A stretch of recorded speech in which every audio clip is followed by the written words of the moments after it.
Most of us have been brought up to believe that success comes from personal qualities such as talent, intelligence, skills, smartness, willfulness, hard work, taking risks. However, science continues to deliver evidence that the most successful people are not those with the best talents, or best skills, or best intelligence, but rather those with remarkable luck. Definitely, there is no doubt that some level of hard work will always lead to a relative or small success. However, science continues to provide proof that absolute success, the big success we all want to have, the Lamborghinis, the Ferraris, the private jets, can only be explained by randomness or luck. In this video, we deliver the facts about absolute success. Only the facts and nothing more. The lie behind working hard for success. The scientific study titled Talent versus Luck: The Role of Randomness in Success and Failure, published in the Journal of Advances in Complex Systems, Volume 21, in 2018, concluded that if success is measured by wealth, then the most successful people are almost certainly those with average talents, but remarkable luck. The study explains that it is a very well-known fact that intelligence or talent in a population follows a Gaussian or normal distribution, whereas the distribution of wealth follows a power or Pareto law.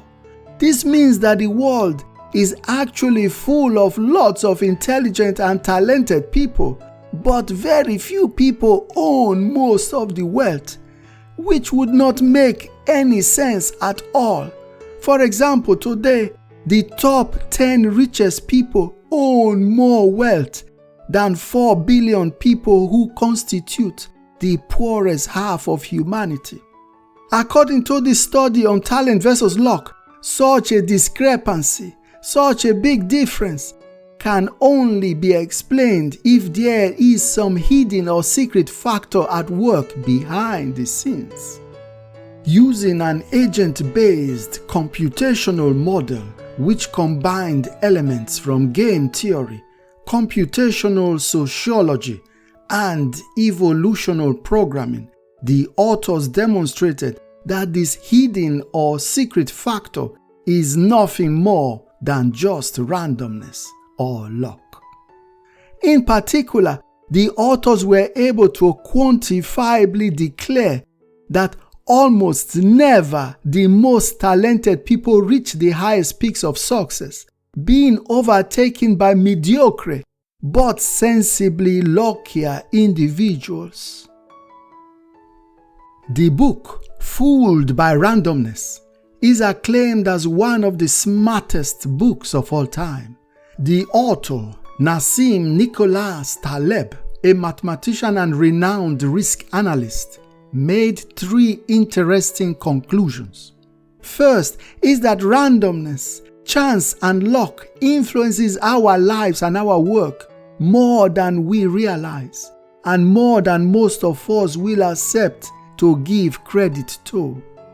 The second conclusion is that although some mild or small successes can be explained by skills, talents, and hard work, wild or big successes, the Bill Gates, the Warren Buffett, the Mark Zuckerberg, the Steve Jobs, can only be attributable only to luck. The third conclusion is that such randomness or luck is usually disguised and can be mistakenly perceived as skills, talent, and determination. One example, in investment banking, a lucky fool or idiot can easily be mistaken for a very skilled investor. This is why repetitiveness is the simple but effective test to truly understand if a success came from skills, talent, hard work, or just randomness.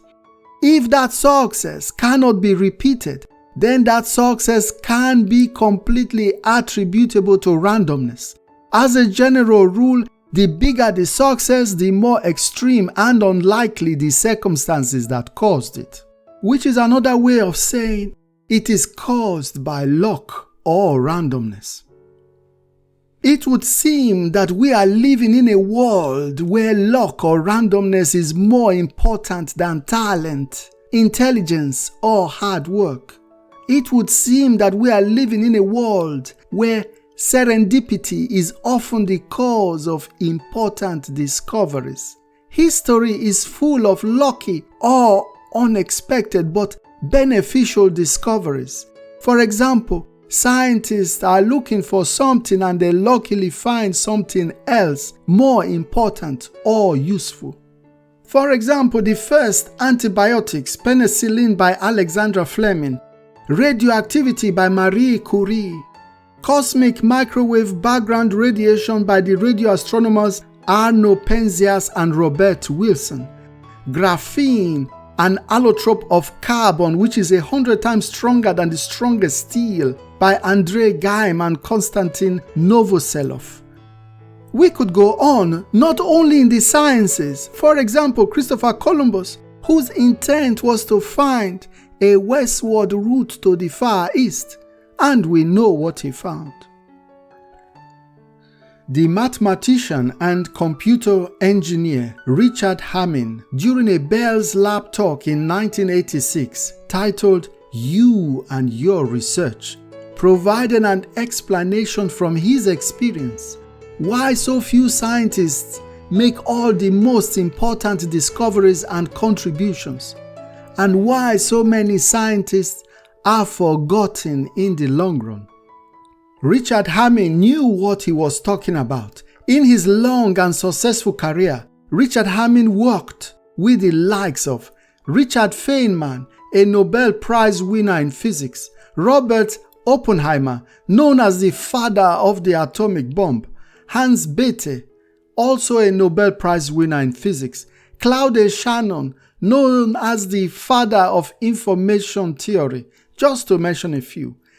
Since most of the computational or mathematical modeling work from all the various scientists had to go through Richard Hamming, he had a unique opportunity to observe what made some of them extremely successful and others forgotten. At the end, he strongly confirmed the element of luck, that indeed luck did change the odds. Nonetheless, he also warned that this luck favored only those who were prepared and ready to accept it, and that anyone can increase their chances of good luck by taking action. According to him, those scientists who went beyond the original boundaries and had the courage to explore found more success than those who were afraid to venture outside their comfort zones. And although everyone worked hard, only the few who applied the hard work sensibly or intelligently, for example, by simultaneously pursuing additional opportunities, stumbled across even more lucky opportunities and enjoyed the big successes. In other words, those who were not completely committed to their work seldom had those lucky opportunities to produce first-class results. In 2015, the multi-billionaire Bill Gates himself actually attributed his big success to luck. In one of his Gate Notes blog, where he was trying to encourage students not to drop out of college like he did, Bill Gates wrote, "Although I dropped out of college and got lucky pursuing a career in software, getting a degree is a much surer path to success." Another multi-billionaire Warren Buffett, in his 2014 annual letter to his Berkshire shareholders, wrote, "Through dumb luck, my business partner Charlie and I were born in the United States, and we are forever grateful for the staggering advantages this accident of birth has given us." Yes, Warren Buffett actually openly attributes his great success to luck. Indeed, there are many other people who grew up in similar neighborhoods like Bill Gates or Warren Buffett, received similar levels of education, live similar lifestyles, but will never achieve the same results like Bill Gates or Warren Buffett. This sounds like an evidence of repetitiveness. Remember, if it cannot be repeated, then it is caused by randomness. According to science, our lives might just as well be part of a big lottery.